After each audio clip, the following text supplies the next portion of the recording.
Hello मित्रों, सलाम, नमस्ते, क्या हाल चाल।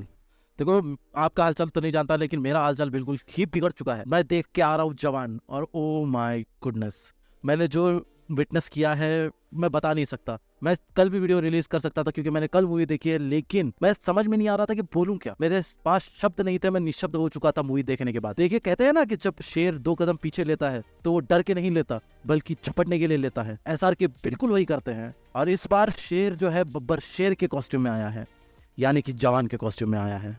तो चलिए, इस वीडियो में हम जानेंगे कि मूवी के अंदर क्या अच्छा है, क्या बुरा है, और क्या बेहतर हो सकता था। तो चलिए, वीडियो को एंड तक देखना और वीडियो को लाइक करना ना भूलिए। नीचे दिख रहे सब्सक्राइब वाले बटन पर लाल वाला चप्पल फेंक के मार दीजिए, और वीडियो को शुरू करते हैं।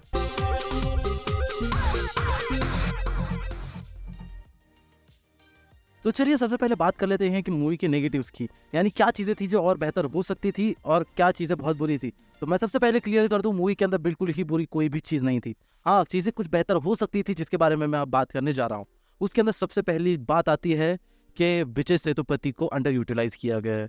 टू बी ऑनेस्ट, मैं विजय सेतुपति का एक फैन बॉय हूँ। विजय सेतुपति की जो एक्टिंग है मुझे बहुत ही ज़्यादा पसंद आती है, और जब से उनका विलन वाला ईरा शुरू हुआ है, आई एम लविंग इट। लेकिन इस मूवी के अंदर मैंने जो एक्सपेक्ट किया था, मेरी एक्सपेक्टेशंस बहुत ही ज़्यादा मेहनत तरीके की थी, लेकिन इस मूवी के अंदर उतना नहीं लगता। ऐसा लगता है जैसे कि एकदम सीरियस कैरेक्टर देने की बजाय उनको कॉमेडी कैरेक्टर बना दिया गया है। यानी कि अगर आपने मूवी देखी है तो आप लोग जानते रहेंगे, सेंटा क्लॉज बना दिया है।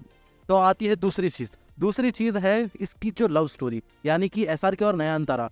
केमिस्ट्री लाजवाब है। मैं कहूँगा जब भी वो दोनों पेयर एक साथ स्क्रीन पे होते हैं, धमाके होते हैं। एब्सोल्युटली बॉन्कर्स हो जाती है ऑडियंस भी, और वो देखने में हमें मज़ा भी आता है। लेकिन जो उनकी लव स्टोरी दिखाई गई है मूवी के अंदर, वो ज़्यादा इंगेजिंग नहीं थी। यानी कैसे लव स्टोरी शुरू होती है, कैसे लव स्टोरी प्रोग्रेस होती है, ज़्यादा कुछ नहीं दिखाया गया। उस लव स्टोरी को, उस लव एंगल को ज़्यादा यूटिलाइज नहीं किया गया। हाँ, मैं कह सकता हूँ कि मूवी का इंटेंशन ही नहीं था उस चीज़ को ज़्यादा दिखाने का, but I hoped for the best love story because I am a fan of romantic shark also. तो आप बात कर लेते हैं तीसरी और लास्ट नेगेटिव की, जो होता है कैमियो के बारे में। यानी कि जो कैमियो है मूवी के अंदर, पता नहीं क्यों है, I am really stunt, like क्यों है। मूवी के अंदर इतनी अच्छी स्टोरी है, इतनी अच्छी मैसेजिंग है मूवी के अंदर, मूवी इतना ब्रेव अटेम्प्ट करती है मैसेजिंग देने के लिए इस पॉइंट ऑफ टाइम के अंदर, लेकिन जो लास्ट का कैमियो है, वो कैमियो मुझे मतलब ही नहीं समझ में आया। जो कैरेक्टर जो आता है, यानी एक्टर जो है, मैं एक्टर का नाम नहीं लूंगा, हो सकता है आपके लिए वो स्पॉइलर हो, इसलिए मैं कैरेक्टर का नाम नहीं लूंगा।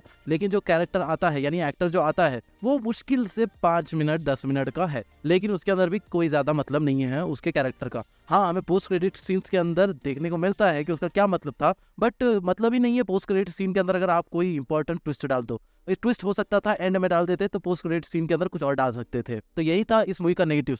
अब पॉजिटिव के बारे में बात करते हैं। देखो, पॉजिटिव के बारे में बात करें तो मूवी के अंदर पॉजिटिव क्या क्या है मैं आपको गिनाता हूँ। मूवी के अंदर पॉजिटिव है background music, direction, acting, action, SRK, Nayanthara, Vijay Sethupathi, यानी सारे की सारी कास्ट, सारे के सारे जो भी लोग थे जो मूवी के अंदर काम कर रहे थे, ये सारे के सारे मूवी के पॉजिटिव्स हैं। टू बी ऑनेस्ट, इससे ज्यादा मासिएस्ट मूवी मैंने शायद ही आज तक देखी होगी, या साउथ गिन लो, या बॉलीवुड गिन लो, या फिर कोरियन मूवीज के अंदर जो एक्शन होता है, यानी कि कोरियन मूवीज एक्शन के लिए जानी जाती हैं, उससे भी फाड़ू एक्शन देखने को मिलता है। साउथ मूवीज जो हम लोग जानते हैं मास मूवीज के लिए, उससे डबल मास देखने के लिए मिलता है। और अगर हम बात करें 3 इंपॉर्टेंट चीज़ों की, यानी कि स्टार्टिंग, एंड और इंटरवल, तो तीनों के तीनों ढांसू थे।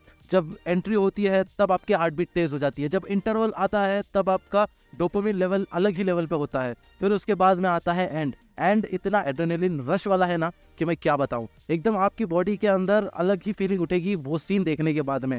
अगर बैकग्राउंड म्यूजिक की बात करें तो अनिरुद्ध ने फाड़ दिया है भाई साहब। अनिरुद्ध एकदम फुल फॉर्म में दिखते हैं। हाँ, टू बी ऑनेस्ट, एसआरके और दीपिका का एक सॉन्ग है मूवी के अंदर, पराठा, जो मैं एक्सपेक्ट कर रहा था कि और ज्यादा बेटर होता, लेकिन वो नहीं था। पराठा सॉन्ग बहुत ही मिड सॉन्ग था। मेरे को लगता है कि अनिरुद्ध की फिल्मोग्राफी में, यानी कि उनकी जो जितने भी उन्होंने म्यूजिक दी है, उसके अंदर सबसे वीकेस्ट अगर कोई सॉन्ग था तो वो था पराठा।